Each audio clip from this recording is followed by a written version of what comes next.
Marilah kita berdoa. Ya Tuhan Allah Bapa kami yang di surga, kami akan mendengar firman-Mu pada saat ini. Berkuasalah Engkau di dalam hati dan pikiran kami, sehingga firman-Mu dapat berakar, bertumbuh dan berbuah dalam hidup kami. Dalam nama Kristus Yesus kami telah berdoa. Amin. Bapak Ibu Saudara-saudara yang kami kasihi dalam Kristus Yesus, Shalom bagi kita semuanya, dimanapun kita berada pada saat ini. Kiranya kasih Tuhan yang selalu menyertai kita. Kita akan mendengar firman Tuhan khotbah minggu pada tanggal 12 September 2021 yang tertulis dalam Markus 8 ayat 31 sampai ayatnya yang ke-38. Demikian firman Tuhan. Pemberitahuan pertama tentang penderitaan Yesus dan syarat-syarat mengikuti Dia. Kemudian mulailah Yesus mengajarkan kepada mereka bahwa anak manusia harus menanggung banyak penderitaan dan ditolak oleh tua-tua, imam-imam kepala, dan ahli-ahli Taurat, lalu dibunuh dan bangkit sesudah 3 hari. Hal ini dikatakannya dengan terus terang, tetapi Petrus menarik Yesus ke samping dan menegur Dia. Maka berpalinglah Yesus dan sambil memandang murid-muridnya, Ia memarahi Petrus, katanya, "Henyalah iblis, sebab engkau bukan memikirkan apa yang dipikirkan Allah, melainkan apa yang dipikirkan manusia." Lalu Yesus memanggil orang banyak dan murid-muridnya dan berkata kepada mereka, "Setiap orang yang mau mengikut aku, ia harus menyangkal dirinya, memikul salibnya, dan mengikut aku. Karena siapa yang mau menyelamatkan nyawanya, ia akan kehilangan nyawanya.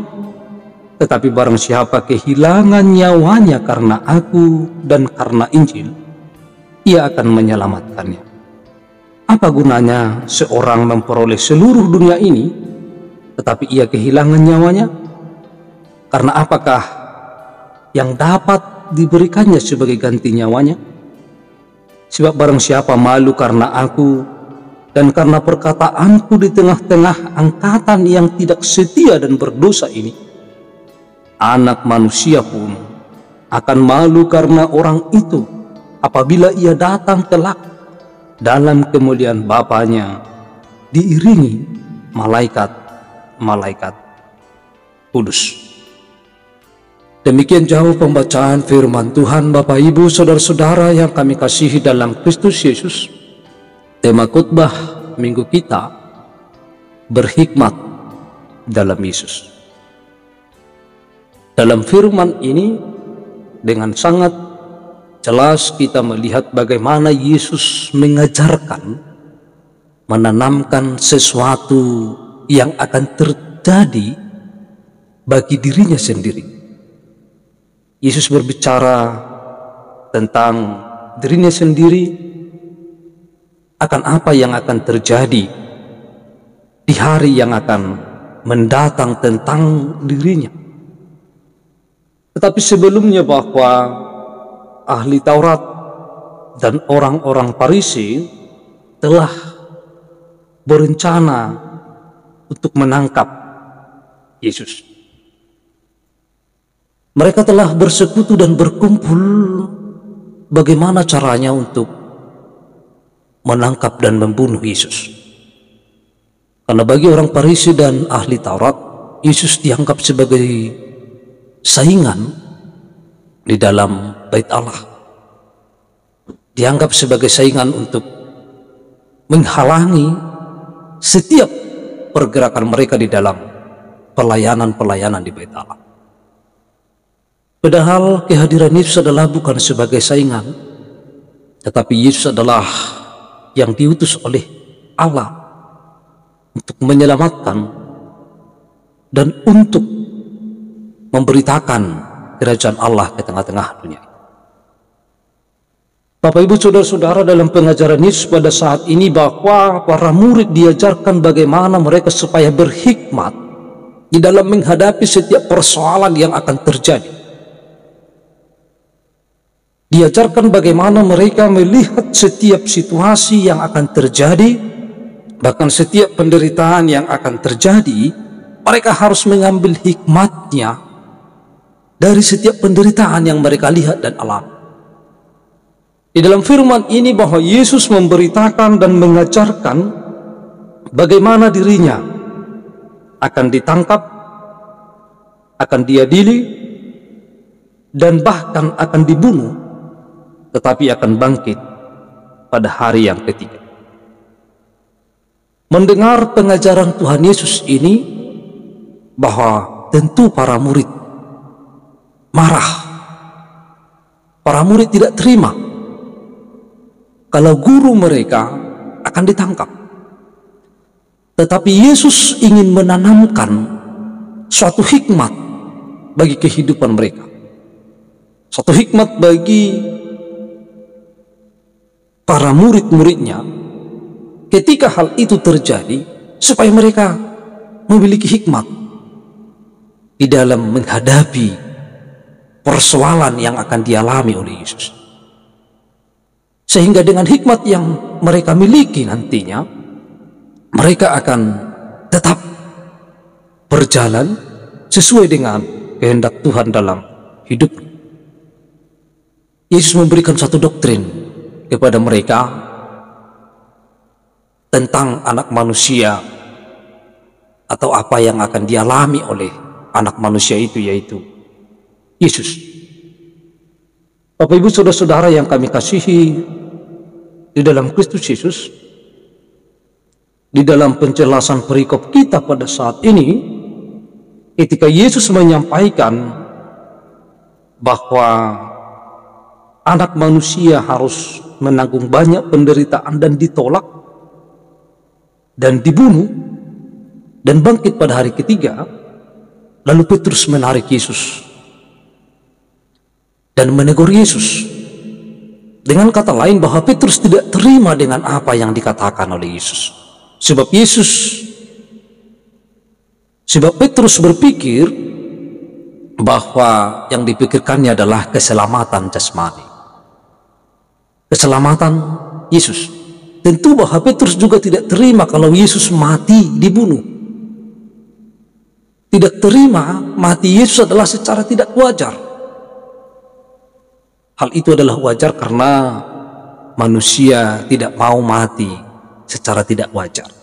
Kalau disuruh memilih mati wajar atau mati tidak wajar atau mati dibunuh, pasti orang akan memilih mati wajar.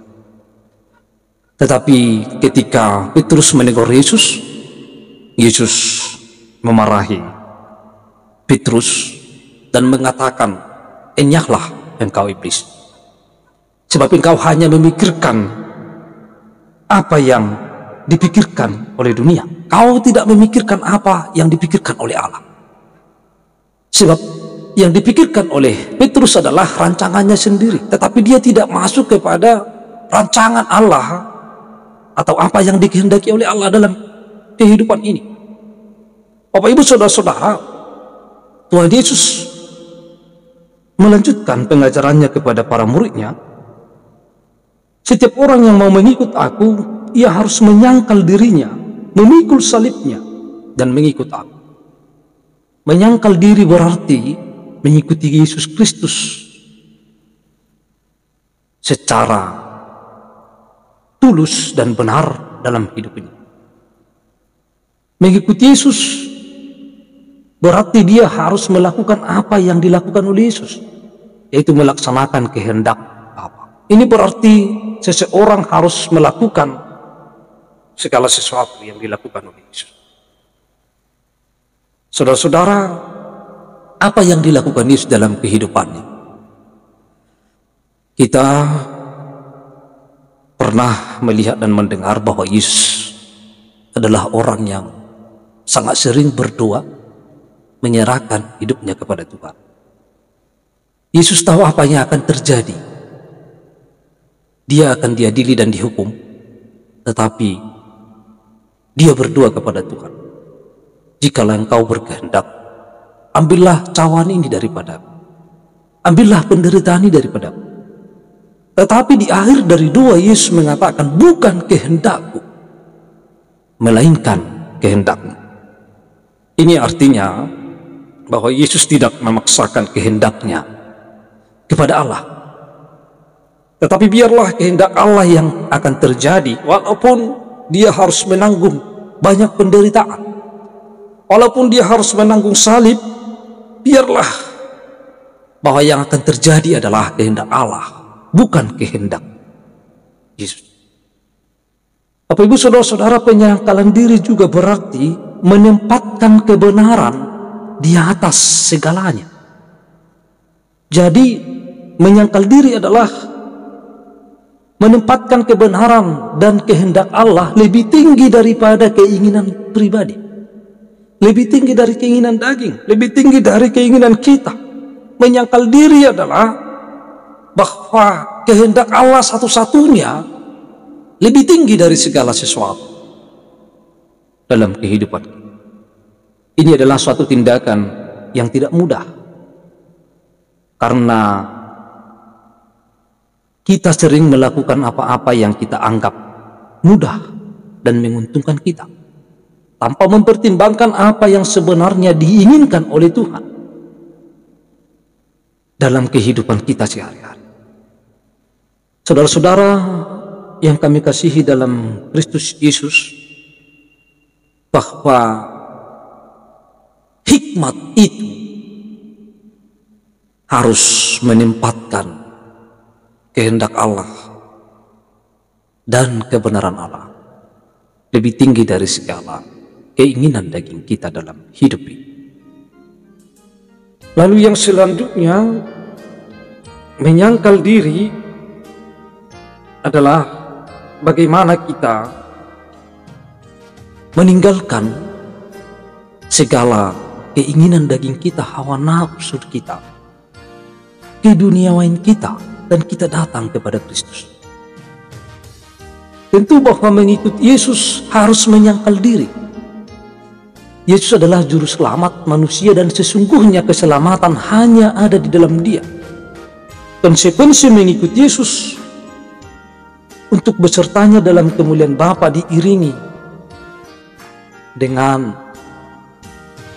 perbuatan kita yang harus benar-benar tulus dan betul. Saudara-saudara, Yesus mengatakan menyangkal diri adalah tuntutannya bagi setiap orang yang mau mengikutinya. Apa artinya menyangkal diri? Menyangkal diri berarti menolak, menanggalkan segala keinginan daging. Saudara-saudara yang kami kasihi dalam Kristus Yesus, di dalam firman ini dengan jelas kita bisa mempelajari bagaimana berhikmat di dalam Yesus. Berhikmat di dalam Yesus adalah tidak berusaha untuk menyelamatkan diri sendiri, tidak berusaha menyelamatkan keinginan daging kita, tidak berusaha menyelamatkan segala keinginan keduniawian kita. Tetapi bagaimana kita menjalani kehidupan ini walaupun salib berat yang kita pikul, atau penderitaan yang begitu berat yang kita pikul. Tetapi lewat penderitaan itu, bahwa kita dapat mengambil suatu tindakan yang sesuai dengan kehendak Tuhan di dalam menjalani setiap penderitaan itu. Bagaimana kita masuk dalam rencana Allah dan tetap setia bertahan untuk tetap mengikut Yesus di dalam situasi yang begitu menderita, di dalam situasi yang begitu mencekam dan mengancam kehidupan kita. Tetapi kita harus tetap memiliki hikmat, atau kita harus tetap berjalan sesuai dengan kehendak Tuhan. Karena kita akan berbahagia oleh karena kita akan memperoleh keselamatan karena nama Yesus. Karena iman kita kepada Yesus, kita harus dihina, kita harus dicelakakan, kita harus dibunuh. kita akan memperoleh keselamatan dan upah yang besar di surga. Bapak Ibu Saudara-saudara yang kami kasihi di dalam Kristus Yesus, dari manakah datangnya hikmat? Hikmat adalah datangnya dari Allah. Ketika kita mau belajar dan mau dibimbing oleh Tuhan dalam hidup kita, maka kita akan memiliki hikmat di dalam menyikapi setiap kehidupan kita. Kita akan mampu mengambil hal positif dari hal yang terburuk. Kita akan mampu menjalani dan juga menentukan arah kehidupan kita bersama dengan Allah ketika kita sudah diberikan Allah hikmat. Di dalam penderitaan sekalipun, kita tetap setia karena kita adalah berhikmat dari Allah. Maka berhikmat itu adalah bagaimana kita memutuskan sesuatu, mempertimbangkan sesuatu, mempertimbangkan segala persoalan sesuai dengan kehendak Tuhan. Maka setiap penderitaan yang kita hadapi dan alami dalam kehidupan kita akan membawa kita kepada kedewasaan iman ketika kita selalu dibimbing oleh Tuhan. Maka ketika kita menyerahkan seluruh kehidupan kita kepada Tuhan dan memohon bimbingan Tuhan dalam setiap perjalanan kehidupan kita, maka dalam setiap persoalan yang kita hadapi, maka Tuhan akan memberikan kita hikmat untuk menjalani, sehingga kita tetap kuat.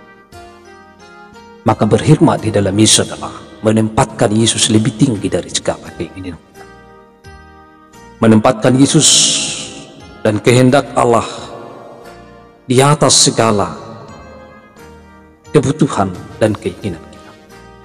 Tetapi biarlah Yesus yang lebih tinggi, Yesus yang lebih mulia dalam setiap kehidupan kita, sehingga hikmat Allah menuntun kita menjalani kehidupan. Bapak Ibu Saudara-saudara, biarlah kita berhikmat oleh karena Yesus ada di dalam hidup kita. Amin. Kita berdoa. Ya Tuhan Allah, kami telah mendengar firman. Penuhilah hati kami dengan kuasa Roh Kudus-Mu, sehingga firman-Mu dapat kami lakukan dalam hidup kami, sehingga jika kami menjalani hidup ini, kami tetap berhikmat karena Yesus ada bersama dengan kami. Dalam nama Anak-Mu Yesus Kristus kami berdoa. Amin.